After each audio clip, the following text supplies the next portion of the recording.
Co education ఎలా ఉంటుందో bro, మనకు కావాల్సిందే మెయిన్ ఇది కో ఎడ్యుకేషన్. ఫస్ట్ క్వశ్చన్ వచ్చేసి బీటెక్ ఫీజు మొత్తం ఎంత అవుతుంది అండ్ లోపల చాలా ఫీజు ఎక్కువ అంటగా అని అడిగారు. వేరే కాలేజ్ చూస్ చేసుకోవడం బెస్ట్ అని నా ఒపీనియన్. కంప్లీట్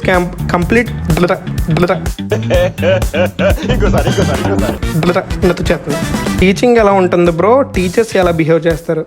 అస్సలు బాగోదు బ్రో. ఈ మధ్యన మేము కూడా చాలా ఇష్యూస్ అయితే ఫేస్ చేస్తున్నాం. మన క్వశ్చన్ వచ్చేసి, అన్న మీ కాలేజ్లో ఒక సెమ్కి ఫీజు 1 lakh అన్న ఫర్ ఎంసీఏకి. I have interest to join college but మేము middle class people, fees so more అని చెప్పాడు.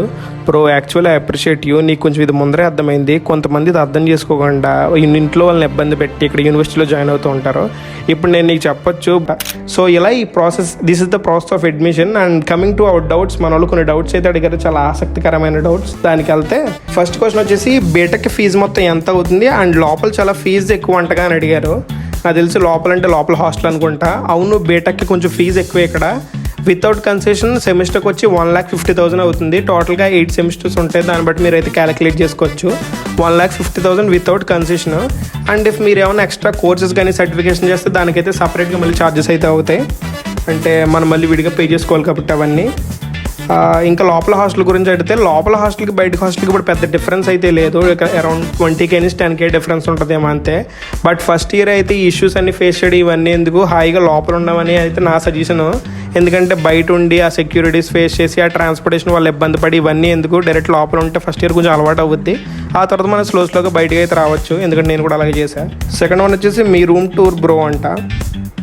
మా రూమ్ టూర్ అసలు చాలా బాగుంది. బ్యాక్ సైడ్ మీరు ఆల్రెడీ చూస్తున్నారు కదా, చాలా నీట్గా, చాలా హైజీనిక్గా, చాలా బాగుంటుంది, చాలా నీట్గా. సో ఇదంతా ఒక వీడియోలో చూపించలేను కాబట్టి చేస్తాను. దీని గురించి లాస్ట్లో ఒక స్పెసిఫిక్ ఆన్సర్ ఉంది. థర్డ్ క్వశ్చన్ వచ్చేసి దహీ పూరి ఛాలెంజ్ అంట. అంటే తెలిసి కూడా అడుగుతున్నారు ఇది ఏంటి, నువ్వేం కామెడీ చేయట్లేదుగా. మనం పెరుగు తినాం, సో అందుకే దహీ పూరీలు కట్టి ఇవన్నీ మన వల్ల అవ్వదు. ఫిఫ్త్ క్వశ్చన్ వచ్చేసి a day in your life and complete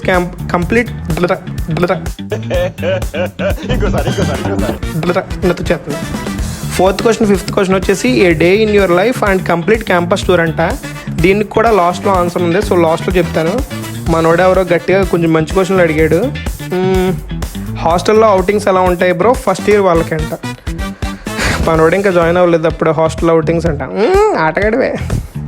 హాస్టల్లో అవుటింగ్స్ చూసుకుంటే మనం వార్డెన్తో మంచిగా ఉంటే మనకు చాలా అవుటింగ్స్ అయితే ఉంటాయి. సో వార్డెన్తో మంచి ఇష్యూలు గట్ట పెట్టుకోకండి, గుడ్ ర్యాప్ మెయింటైన్ చేయండి, అప్పుడు మంచి అవుటింగ్ గట్ట పంపిస్తారు.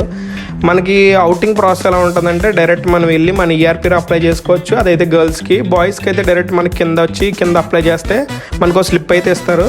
మన పేరెంట్స్కి కాల్ చేసి ఆ స్లిప్ ఇస్తారు. ఆ స్లిప్ని పట్టుకుని డైరెక్ట్ మనం గేట్ దగ్గరికి వెళ్తే మన నైట్ బయటికి పంపించేస్తారు. మనం ఎక్కడికి వెళ్తే అక్కడ తిరిగేసి ఈవినింగ్ ఒక 7-8 టైంలోపు చెక్ ఇన్ టైం ఉంటుంది. ఆ టైంలోకి మనం యూనివర్సిటీ లోపలికి అయితే వచ్చేయాలన్నమాట. సో ఇది అవుటింగ్ ప్రాసెస్ కూడా బాగానే పంపిస్తారు. వీక్లీ నాకు తెలిసి ఒక 2 times కూడా బయటికి పంపిస్తారు అనుకుంటా. కాలేజ్ నుంచి విజయవాడ వెళ్ళడానికి ట్రాన్స్పోర్ట్ బాగుంటుందా? ట్రాన్స్పోర్ట్ అయితే అస్సలు బాగోదు బ్రో. ఈ మధ్యన మేము కూడా చాలా ఇష్యూస్ అయితే ఫేస్ చేస్తున్నాం. మన ఓన్ ట్రాన్స్పోర్ట్ లేకపోతే ఇక్కడ తిరగడం చాలా కష్టం అసలు. అంటే యూనివర్సిటీ అందులోకి కొంచెం సిటీకి అవుట్కట్స్ వల్ల ఆటోస్, ఊబర్స్, ఈ ర్యాపిడోస్ ఇవన్నీ ఏం బుక్ అవ్వట్లేదు. సో ట్రాన్స్పోర్టేషన్ కొంచెం కష్టమే. బట్ ఆటోస్ అయితే ఉంటాయి. ఇక్కడ నుంచి పాతూరు రోడ్ అని ఉంటుంది, అక్కడ ఒక ఆటో ఉంటుంది. అక్కడ నుంచి డైరెక్ట్ సిటీకి మీకు బస్సెస్ కానీ ఆటోస్ కానీ కొంచెం ఉంటాయి. ఈ తలకనొప్పి అంతా మాకెందుకురా బాబు అనుకుంటే, యూనివర్సిటీ పక్కనే మనకి ఓన్ రెంటల్ బైక్స్ ఉంటాయి. అవి తీసుకుని బయట తిరిగేసి మనం మళ్ళీ అక్కడే పార్క్ చేయొచ్చు అనమాట. But play at your risk, go at your risk. వచ్చిండా సైంటిస్ట్. టీచింగ్ ఎలా ఉంటుంది బ్రో, టీచర్స్ ఎలా బిహేవ్ చేస్తారు? బేసిక్గా మనం డిగ్రీకి వచ్చిన తర్వాత కూడా టీచింగ్ గురించి అడగకూడదు. ఎందుకంటే ఇక్కడ టీచింగ్ వాళ్ళు చెప్పినా మనం ఎన్ని పరిస్థితుల్లో మనం ఉండం. సో మనం ఫెస్ట్లు హడావిడి, మన గోళ, మనం గొడవ, సో ఆ హడావిడిలో ఉంటాం కాబట్టి టీచింగ్ అయితే బాగున్నా సరే మనం వినమన్నమాట ఎక్కువ. సో వాటి గురించి మనం మాట్లాడుకోకూడదు. బట్ టీచింగ్ బాగుంటుంది. మీకు ఇంట్రెస్ట్ ఉంటే డైరెక్ట్ ఫ్యాకల్టీ దగ్గరికి వెళ్ళి ఇంకా ఎక్స్ట్రా క్లాసెస్ కూడా చెప్పించుకోవచ్చు. అలాంటి ఎక్కడ ఉండడం ఉంటే కొంచెం గ్రేటే. టీచర్స్ ఎలా బిహేవ్ చేస్తారు? టీచర్స్ అయితే బాగా బిహేవ్ చేస్తారు బ్రో, చాలా మంచిగా ఉంటారు. అండ్ మీరు ఎంత మంచిగా ఉంటారంటే కింద కామెంట్ సెక్షన్లో చూడొచ్చు వాళ్ళందరినీ. మా ఫ్యాకల్టీ వాళ్ళందరూ నన్ను సపోర్ట్ చేస్తుంటారు అనమాట. సో టీచర్స్ అయితే చాలా బాగా బిహేవ్ చేస్తారు. కో ఎడ్యుకేషన్ ఎలా ఉంటుందో బ్రో, మనకు కావాల్సిందే మెయిన్ ఇది కో ఎడ్యుకేషన్ అయితే అలాగే సేమ్ మన ఇంటర్లో ఎలా ఉంటుందో సేమ్ అలాగే ఉంటుంది. బట్ కొంచెం ఫ్రీడమ్గానే ఉంటుంది. ఆ ఫ్రీడమ్ని కొంచెం ఎక్కువ తీసుకోకూడదు. తీసుకున్నామంటే ఈ విజిలెన్స్ సార్స్ వీళ్ళందరూ వచ్చి మన ఐడి కార్డ్స్ ఇవన్నీ తీసుకుని డైరెక్ట్గా మన డిసిప్లిన్ ఇన్ఛార్జ్ సార్స్ అయితే ఉంటారు, వాళ్ళకైతే ఇచ్చేస్తారు. సో వాటి వల్ల కొన్ని ఇష్యూస్ అయితే ఫేస్ చేయాల్సి ఉంటుంది. ఇవన్నీ అవ్వకూడదు అనుకుంటే మనం కొంచెం డీసెంట్గా ఉంటే అవన్నీ అవ్వవు. బట్ కో ఎడ్యుకేషన్ అయితే బాగుంటుంది. ఫెస్ట్ అప్పుడు ఇంకా బాగుంటుంది. ఫుడ్ ఎలా ఉంటుంది బ్రో అంటే ఒక 1000 నుంచి 1500 మందికి ఒకేసారి వండుతారు కాబట్టి ఫుడ్ అయితే అంత టేస్ట్గా ఉండదు. బట్ పర్లా కొంచెం తినొచ్చు. బట్ లోపల హాస్టల్ బయట హాస్టల్ కంపేర్ చేసుకుంటే బయట హాస్టల్లోనే ఫుడ్ చాలా బాగుంటుంది. రేట్లు బాగాలే. 7th క్వశ్చన్ వచ్చేసి BBA + MBA integrated in detail అంట. నేను కూడా ఇక్కడ BBA + MBAనే. ఇక్కడైతే బాగుంటుంది BBA కానీ MBA కానీ అన్నీ. కాకపోతే BBA నాకు కొంచెం ఎక్కువ ఫ్రీడమ్గా అనిపించింది, MBA కొంచెం కన్సిస్టెంట్గా అనిపించింది అనమాట. బట్ ఇక్కడైతే బాగుంటుంది. బట్ మీకు ఎక్స్పెక్టేషన్స్ ఫుల్ హై ఉంటే ఇక్కడికి వచ్చి వేస్ట్. అంటే ఇక్కడ సెక్యూరిటీ స్టడీ ఇవన్నీ డీసెంట్గా ఉంటాయి. మీకు బాగా ఎక్స్పెక్టేషన్స్, నాకు ఎక్స్పోజర్ హై ఉండాలి, కమ్యూనికేషన్ లెవెల్ హై ఉండాలంటే వేరే కాలేజ్ చూస్ చేసుకోవడం బెస్ట్ అని నా opinion. Hostel day to day life and study hours ఎలా కండక్ట్ చేస్తారు? Hostel day to day life అంటే ఏముంటుంది, మార్నింగ్ లేచి అలా ఫ్రెష్ అయిపోయి కాలేజ్కి అయితే స్టార్ట్ అవుతాం. కాలేజ్ కూడా లోపలే కాబట్టి అరౌండ్ ఒక 2-3 కిలోమీటర్స్ ఉంటుంది. డైరెక్ట్గా కాలేజ్కి వెళ్ళి మనం అయితే అక్కడ క్లాస్ అయిపోయిన తర్వాత ఒక 1 అవర్ బ్రేక్ అయితే ఉంటుంది. డైరెక్ట్ మనం హాస్టల్కి వచ్చి మళ్ళీ ఫుడ్ తిని మళ్ళీ కాలేజ్కి అయితే వెళ్ళిపోవచ్చు. సో ఇలా డే అయిపోయిన తర్వాత మనకి 6 to 8 లేదంటే 7 to 8 ఇలా స్టడీ అవర్స్ అయితే కండక్ట్ చేస్తారు. నాన్ బీటెక్ వాళ్ళకి అంటే ఈ BBA వీళ్ళెవరికి అంత స్టడీ అవర్స్ అయితే స్ట్రిక్ట్గా ఉండవు. బట్ ఇంజనీరింగ్ వాళ్ళకైతే కొంచెం స్ట్రిక్ట్గా ఉంటాయి స్టడీ అవర్స్ ఇవన్నీ. అండ్ ఫ్యాకల్టీ కూడా వచ్చి ఉన్న డౌట్స్ ఏమైనా ఉంటే క్లారిఫై చేస్తారు. అండ్ స్టడీ అవర్స్ ఏం జరుగుతున్నాయి కూడా ట్రాక్ చేస్తుంటారు అనమాట. సో ఇంజనీరింగ్ వాళ్ళకైతే అలా స్టడీ అవర్స్ కొంచెం టఫ్గా జరుగుతూ ఉంటాయి. కేఎల్ యూనివర్సిటీలో ల్యాప్టాప్ చాలా ఇంపార్టెంట్ అండ్ మ్యాండేటరీ అంటగా నిజమేనా? ఇంజనీరింగ్ వాళ్ళకైతే ఈ కోడింగ్ ఒకటి ఇవన్నీ ఉంటాయి కాబట్టి ఈ ల్యాప్టాప్ ఇవన్నీ అయితే మ్యాండేటరీయే. బట్ డిగ్రీ వాళ్ళకి అంత యూజ్ అయితే నేను అనుకోవట్లేదు. మనకి ఫ్రెండ్స్ ఎవరైనా ఉంటే వాళ్ళ బట్టి అయితే కొంచెం మేనేజ్ చేసుకోవచ్చు. లేదు నేను వాళ్ళ మీద వీళ్ళ మీద డిపెండ్ అవ్వాలనుకుంటే మన ఓన్ ల్యాప్టాప్ అయితే మనం కొని తెచ్చేసుకోవచ్చు అనమాట. సో డిగ్రీ వాళ్ళకి ల్యాప్టాప్ లేకపోయినా మేనేజ్ చేసుకోవచ్చు. ఇంజనీరింగ్ వాళ్ళకైతే పక్కా కొంచెం ల్యాప్టాప్ కావాలి, బికాస్ కోడింగ్ సర్టిఫికేషన్స్ ఇవన్నీ ఉంటాయి కాబట్టి. MBA ఏ యూనివర్సిటీలో చేస్తే బాగుంటుంది? Basic salary and KL university placements అంట. చాలామంది ఇది అడుగుతారు, MBA ఏ కాలేజ్ బాగుంటుంది, ఏ యూనివర్సిటీ బాగుంటుంది, ఇవన్నీ చాలా క్వశ్చన్స్ అయితే అడిగారు. బట్ ఒక్కొక్కరి రిక్వైర్మెంట్ ఒక్కోలా ఉంటుంది. ఇప్పుడు సపోజ్ నాకు అంత కమ్యూనికేషన్ లేకపోయినా పర్లేదు, నాకు ఇన్ఫ్రాస్ట్రక్చర్ పెద్ద అంత ఇంపార్టెంట్ ఏం కాదు, నాకు ప్లేస్మెంట్స్ యావరేజ్గా ఉండాలి, కొంచెం సెక్యూర్డ్గా ఉండాలి, అండ్ స్టడీస్ కూడా కొంచెం నాకు ఈజీగా ఉండాలి. సో నాకు ఈ యూనివర్సిటీ అయితే బాగా నచ్చింది. అండ్ వేరే వాళ్ళకి అలా కంపేర్ చేసుకుంటే కొంతమందికి ల్యాబ్ కావాలి, కొంతమందికి ల్యాబ్స్ ఉండాలి, కొంతమందికి ఇన్ఫ్రాస్ట్రక్చర్ ఉండాలి. అలా ఒక్కొక్కరి రిక్వైర్మెంట్స్ ఒకలా ఉంటాయి కాబట్టి ఏ MBA మంచి కాలేజ్ అంటే నేను చెప్పలేదు, ఎందుకంటే ఒక్కొక్క ఇండివిజువల్కి ఒక్కొక్కలా అనిపించవచ్చు. అది బేసిక్ శాలరీ వచ్చేసి మా యూనివర్సిటీలో అయితే 3 to 5 lakhs వస్తుంది. అంటే ఈ ఇయర్ కొంచెం ప్లేస్మెంట్స్ గట్ట బాగాలేదు కాబట్టి మేబీ నెక్స్ట్ ఇయర్ ఇంకా బాగుండొచ్చు. అండ్ కేఎల్ యూనివర్సిటీ ప్లేస్మెంట్స్ బాగానే ఉన్నాయి. మ్యాక్సిమం అందరూ అయితే ప్లేస్ అయ్యారు అరౌండ్ 80% అలాగా. బట్ కొంచెం టఫ్ ఉన్న యూనివర్సిటీ వాళ్ళు అయితే కొంచెం మంచి ప్లేస్మెంట్స్ రావడానికి ట్రై చేస్తున్నారు. BCA total fee structure, BCA అనే కాదు ఏ డిగ్రీ కన్నా మా యూనివర్సిటీలో మ్యాక్సిమం ఫీజ్ 70,000 నుంచి 1,10,000 ఉంటుంది. ఇఫ్ స్పెషలైజేషన్ వేరు ఉంటే ఒక 10,000 20,000 పెరగచ్చు. సో ఏ డిగ్రీ అయినా సరే మనకి 70,000 నుంచి 1,10,000 లోపే ఈ ఫీజ్ స్ట్రక్చర్ అయితే ఉంటుందన్నమాట. 12th క్వశ్చన్ వచ్చేసి సచ్దేవ్ వాచ్ మీద ఒక వీడియో చేయంట. పక్క సచ్దేవ్ వాచ్ వచ్చేసి చాలా హిస్టారికల్ వాచ్ అది, ఎందుకంటే అన్ని వాచెస్ ఇలా టిక్ టిక్ టిక్ అని తిరిగితే సచ్దేవ్ వాచ్ వచ్చేసి పవన్ కళ్యాణ్ అని తిరుగుద్ది. సో అలాంటి వాచ్ కొనడానికి మీకు ఇంట్రెస్టేనా? Yes, I'm interested. 13th question వచ్చేసి కేఎల్ యూనివర్సిటీస్లో ఎలా జాయిన్ అవ్వాలి అండ్ ఒక వీడియో చేయంట. ఈ వీడియో స్టార్టింగ్లోనే ఆ ప్రాసెస్ అయితే ఉంటుంది. సో మీ క్వశ్చన్కి ఆన్సర్ దొరికింది అనుకుంటున్నాను. నెక్స్ట్ క్వశ్చన్ వచ్చేసి అగ్రికల్చర్ BSc గురించి చెప్పు అంట. అగ్రికల్చర్ BSc కూడా ఇక్కడ బాగుంటుంది. అంటే మేము ఎగ్జామ్స్ వల్ల అప్పుడు గట్ట కొంచెం షిఫ్ట్ అవుతూ ఉంటాం కాబట్టి అగ్రికల్చర్ BSc ల్యాబ్స్ అవన్నీ చూశాను. సో అగ్రికల్చర్ BSc ల్యాబ్స్ గట్ట అవన్నీ నాకైతే చాలా ఇంప్రెసివ్గా అనిపించినాయి. ఆ ఎడ్యుకేషన్ గట్ట ఎలా ఉంటుందో మనకు తెలియదు, కానీ అగ్రికల్చర్ BSc ల్యాబ్ అయితే బాగుంటుంది. ఆ ల్యాబ్స్ వరకే తెలుసు. ఇఫ్ మీలో ఎవరికైనా తెలిస్తే కింద కామెంట్ సెక్షన్లో చెప్పండి. అడిగిన బ్రోకి కొంచెం హెల్ప్ అవుద్ది. అగ్రికల్చర్ వాళ్ళు మీరే కింద కామెంట్ సెక్షన్లో చూసుకోండి మన సబ్స్క్రైబర్ని జాగ్రత్తగా. 2 days బ్యాక్ CSCలో అడ్మిషన్ అయ్యింది. 40% కన్సెషన్ ఇచ్చారు. బట్ 9 CGPA ఉండాలన్నారు. మెయింటైన్ చేయడం ఈజీయా అని అడుగుతున్నారు. కన్సెషన్ నేను ఇందాక అదే ఫస్ట్ స్టార్టింగ్ స్టెప్లో అదే చెప్పాను. కన్సెషన్ ఎంత ఇచ్చినా మనకు 9 CGPA అంటే కొంచెం మెయింటైన్ చేయడం కొంచెం కష్టమే. బట్ ఫస్ట్ నుంచి కొంచెం డెడికేషన్తో ఉంటే మనం ఆ CGPAని అయితే ఈజీగా మెయింటైన్ చేయొచ్చు. ఎందుకంటే మనకి ఇక్కడ చాలా డిస్ట్రక్షన్స్ అయితే ఉంటాయి, ఫెస్ట్లు అని చెప్పి చాలా ఈవెంట్స్ అని గట్రా ఉంటాయి. బట్ అవన్నీ ఉన్నా సరే మన డెడికేషన్తో మనం ఉంటే అది మెయింటైన్ చేయడం కొంచెం ఈజీయే. సో అది నా ఆన్సర్ అయితే. నెక్స్ట్ క్వశ్చన్ వచ్చేసి HR marketing which is the best way in future and your opinion అడిగారు. హెచ్ఆర్ అనేది చాలా ఈజియెస్ట్ వే అంటే కొంచెం కంఫర్టబుల్ వే, అండ్ మార్కెటింగ్ అనేది వచ్చేసి కొంచెం డిఫికల్ట్ అనమాట. డిఫికల్ట్ అయిన చూస్ చేసుకుంటేనే బెస్ట్. ఎందుకంటే మార్కెటింగ్లో మనం కొంచెం డిఫికల్ట్ అయినా కొంచెం గ్రౌండ్ లెవెల్ జాబ్ వచ్చినా మనకి ఇంక్రీజ్ అయ్యే ఆపర్చునిటీస్ అయితే ఎక్కువ ఉంటాయి. సో మార్కెటింగ్ సైడ్ వెళ్ళడం కొంచెం బెస్ట్. బట్ మార్కెట్లో కొంచెం బేస్ లెవెల్తో అయితే వస్తాయి. నువ్వు సేల్స్ చేయాలి, టార్గెట్ చేయాలంటారు, బట్ అందులోనే కొంచెం ఎక్కువ ఇన్కమ్ కూడా వచ్చే ఉంటుంది, అండ్ కొంచెం ఆపర్చునిటీస్ కూడా మార్కెటింగ్లోనే ఎక్కువ ఉంటాయి హెచ్ఆర్తో కంపేర్ చేసుకుంటే. హెచ్ఆర్లో ఏంటంటే కొంచెం కంఫర్టబుల్ పొజిషన్ ఉన్నా అందులో గ్రో అవ్వడానికి కొంచెం టైం అయితే పడుతుంది అనమాట. So my go is for marketing అని నేను అనుకుంటున్నాను. మీరేమనుకుంటున్నారో కింద కామెంట్స్లో చెప్పండి.